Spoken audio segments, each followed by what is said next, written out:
Alright everyone, Patriot Tom here. I'm showing you Riverside Drive in Asheville, North Carolina. This has all changed drastically since the floods from Hurricane Helene.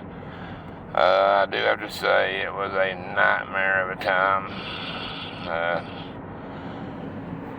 We went through where we were at, got excessive amounts of flood just to the north and south of us, while east and west, everywhere was pretty much obliterated in some of the areas. Marshall, the whole town of Marshall was pretty much wiped out.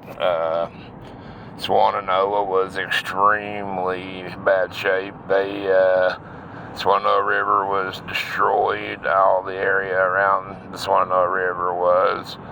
All the way up to Mitchell County, up in Burnsville, those areas were. This is Silver Line Plastic. It was completely emptied. They had hundreds of thousands of PVC pipe, and the black plastic pipe went downstream. All of the stuff that was here that's repackaged back up, it was all floating down the river, or this is the replacement from what was floating down the river. There will be points we take you down through here and show you there's still hundreds and thousands of pipes laying everywhere, broke and twisted. A lot of the areas, the water is still in the area so toxic around it that you can't even get around it without burning your nose from the smell and the risk of sickness and other airborne carcinogens or whatever you may want to call it. It's definitely been difficult for the whole ecosystem as far as the river goes. This here, they've got this new security forces set up everywhere around this area. A lot of the areas through here have been, as they say, taken, or not taken, but bought by the government. Was supposed to have been bought, turned into forestry land, not reused. Well, they've got city maintenance sheds down here that was in areas that was personally owned. Now, you know how that goes. If the government gets the land, they'll do whatever they want to with it. They come in and said, well, we'll give you what it was worth the day before everything happened. If you don't like that idea, then you can take and have it reappraised at your own dime, and then they will argue with you about it. But the arguing about it is not going to do you any good anyhow. Plus, most of the people that was affected by everything don't have the money to have an appraisal now. So, we're going to be turning down Riverside Drive to the right up here, and this is where a lot of the harder hit area of Riverside Drive was.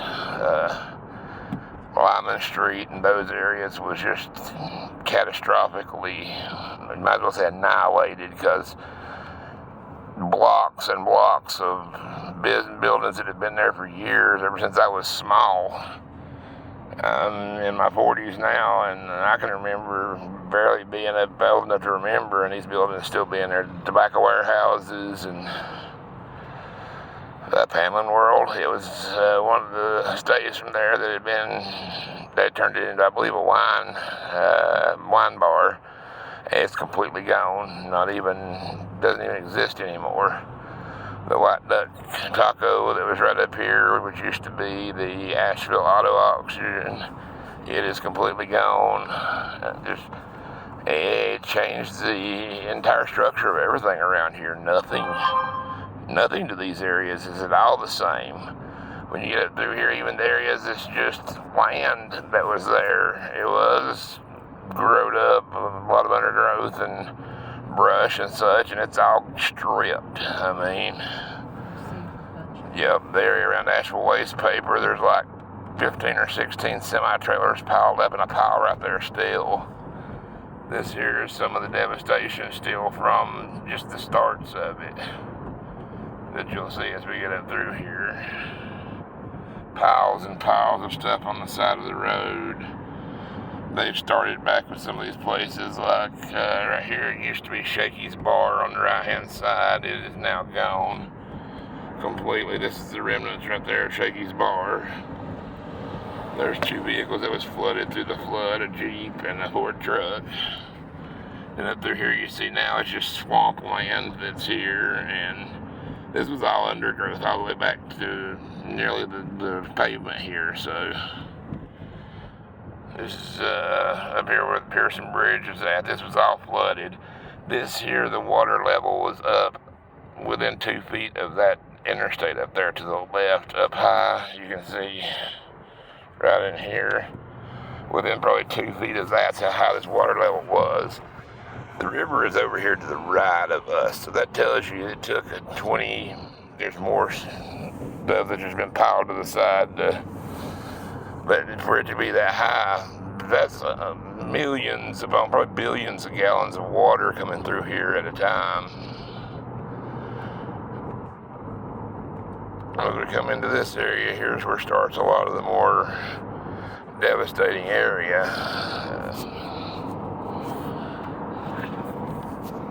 A little bit louder, but I might have to turn this down where you can hear see a little more out of it. Right in through here, and then Carolina Auto Parts is what it used to be. This is the last place it was in O'Reilly's now, but here's one of the garages that was here. It's completely annihilated. This is O'Reilly Auto Parts. It's completely gone. They won't even rebuild it because of the flood zone. This was a garage here. It's completely... This is that state maintenance yard I was talking about, the state maintenance yard that they took over or bought, however you want to say it. Now it's completely fenced in and all sorts of supplies now. This through here starts the part of just total devastation that nobody's touching, nobody's doing anything to. See all the debris and the devastation over here. This is where the salvage station used to be. This is Southern States. They've had to fence it in because of everything being looted and just taken out of it. But it was destroyed. Southern States was completely destroyed. This right here was a junkyard that's just annihilated. This was a Dave's Tobacco Warehouse that just was gutted. It folded the metal up on it, as you can see, and just unreal places. This is White Duck Taco there. There's too much glare on that window to the side, so we won't use it. This was, pardon me, I get a little out of breath being on the oxygen now, but this was Asheville's I'll see it here in a minute. No. Yeah, it was a restaurant, but it was kind of a high-class restaurant. As we're coming through here, this starts where Craven Street comes into the river. You ain't gonna stop here because the light's dead. They don't use it. Just go straight on through.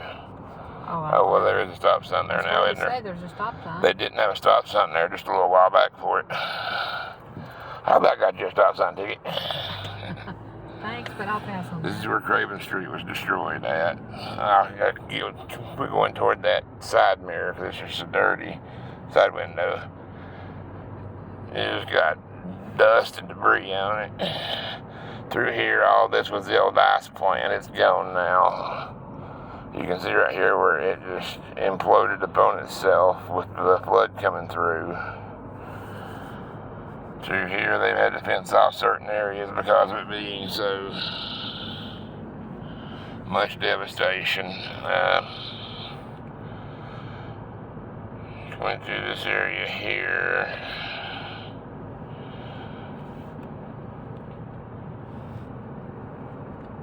This is where it starts off to be Lyman Street. It comes in now, and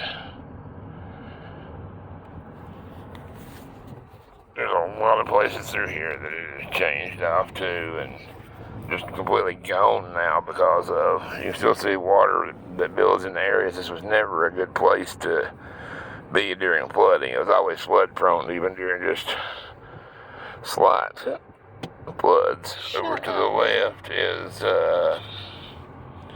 used to be where J.R. Stone Cells used to be, and this is all completely gone now.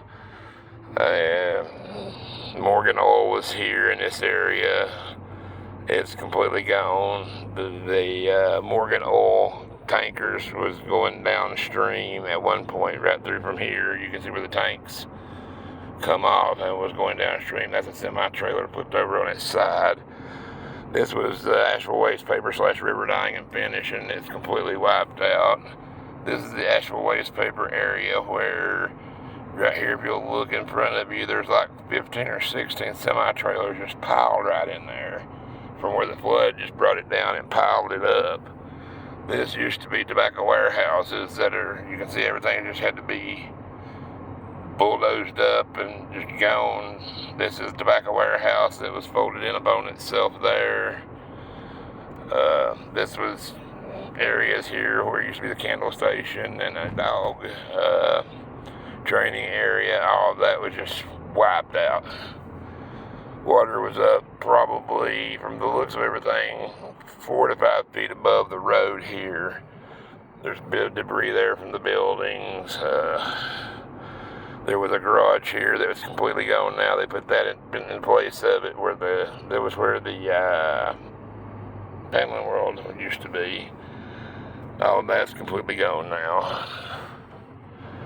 All of this to the right was growed up area, just like what you would see right here, but it's just completely stripped, wiped away, almost just like it was erased. It's unreal as to what all's come about of this.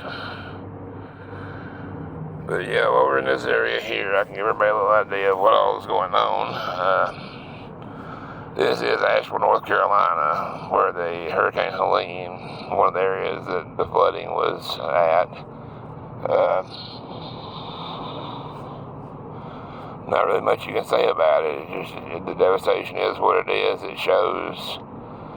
Watch the videos, check it out. I'm a little slow on it. I am on oxygen. Back in the end of August, I had a stroke from a brain bleed from undiagnosed high blood pressure, and I'm still recuperating a lot from that. So just to give everybody an idea of why I might be stuttering a little bit on my live feeds and my videos. So I hope everybody enjoys getting to see what all. I mean, you really can't enjoy seeing this, but at least maybe it'll show people what all's going on around and try and help out the Asheville area, because we have got nothing of any sort of help, or there's still bodies that are being brought out of the rivers as we speak. If you look on YouTube, there's places showing 2 and 3 days ago where cadaver dogs were still finding bodies in the Mitchell County area, the Swannanoa area. I'm almost sure toward the Marshall area it's the same way, because it's unreal as to what devastation and damage this brought. Houses were wadded up and shoved into the banks so hard. This whole area here on the Swannanoa River, there was like 40 trailers and houses that they brought track hose in to come in and try and sort through the areas to find the bodies and yet the news is saying, no, there was 10 or 12 people that died from this area here.